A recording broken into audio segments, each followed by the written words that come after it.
Je me souviens du visage d'une belle et vieille dame de plus de 90 ans, dont la vie, pourtant, fut éprouvée dès sa jeunesse. 1 an après son mariage, elle donna naissance à son premier enfant, une fille, nommée Marie-France.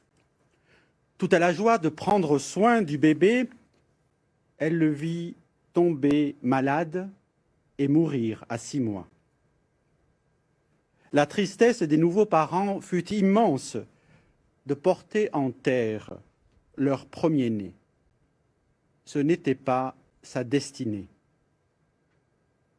Peu de temps après les funérailles, la jeune mère décida de planter un rosier à côté du caveau de granit gris. Dans le cimetière, la froideur des pierres tombales s'atténuait parfois à quelques bouquets déposés, mais rarement, avant ce rosier-là, il y avait l'apparition de fleurs poussant entre les tombes.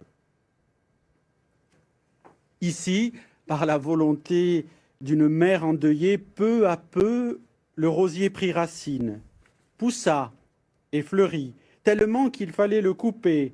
À chaque saison et en abondance, il s'ornait de maintes roses, dont la beauté et le parfum venaient embellir et embaumer le cimetière.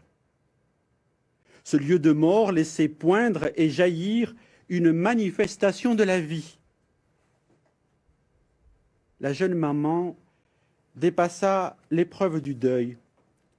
Elle donna naissance à 6 autres enfants. Sa vie s'écoula, non sans peine, mais aussi avec beaucoup de joie. Comme sur le rosier, il y eut des épines et de magnifiques fleurs qui marquèrent son existence. Sa foi au Christ était la sève de sa vie, qui ne cessa jamais de croître jusqu'à son terme. Autant qu'elle put, elle vint très régulièrement prendre soin du rosier qu'elle avait planté. Pourquoi donc vouloir entretenir cet arbuste fleuri dans un lieu de mort?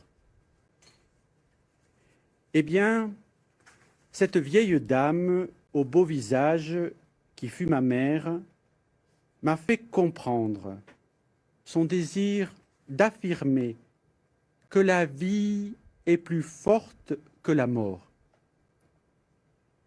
Elle ne souhaitait pas orner un tombeau. Elle venait entretenir une relation d'amour avec son enfant. Par cette attitude, elle exprimait une espérance, la courte vie de sa fille, trop tôt disparue, ou celle des autres défunts de la famille, partis parfois prématurément, ne s'achevait pas dans la tombe, mais se poursuivait en Dieu et dans le cœur de notre mère. Sans être théologienne ni grande érudite, elle avait compris ce que Jésus expliquait à ses disciples, à Marthe et Marie, les sœurs de Lazare. Moi, je suis la résurrection et la vie. Celui qui croit en moi, même s'il meurt, vivra. Quiconque vit et croit en moi ne mourra jamais. Crois-tu cela? Ma mère, chaque jour de sa vie, a pu répondre « Oui, je crois ». Non par de grands discours, mais par une multitude de petites attitudes et de gestes quotidiens, par le fait même de planter ce rosier et de l'entretenir sans cesse, avec cœur et obstination, avec foi et espérance.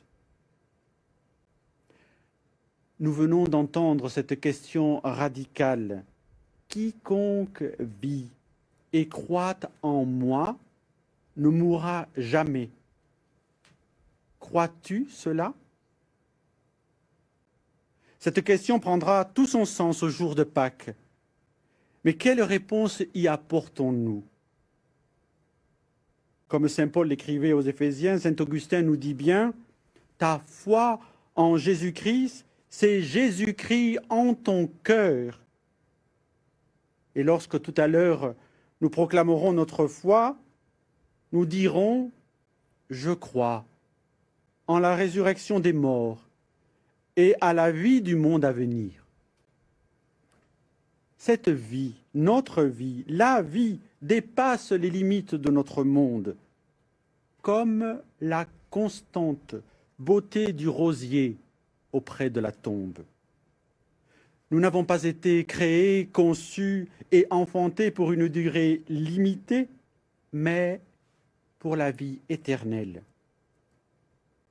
Si cette perspective peut nous effrayer parfois, ne devrait-elle pas nous remplir de joie dès à présent? Nous vivons pleinement notre existence terrestre et nous demeurons vivants auprès de Dieu. Cet au-delà nous engage déjà dans notre aujourd'hui. Alors que nous tous sommes confinés chez nous, seuls ou en famille, dans nos résidences et maisons de séjour, dans nos hôpitaux, alors que la maladie nous affecte, que le deuil nous touche et nous peine, alors que nous subissons la diffusion d'un virus, comme Marthe et Marie, nous nous tournons vers Jésus pour demander la protection et la guérison de ceux qui nous sont chers. Pour nous aider à entreprendre et continuer ce chemin, sainte Thérèse de Lisieux nous propose sa petite voix.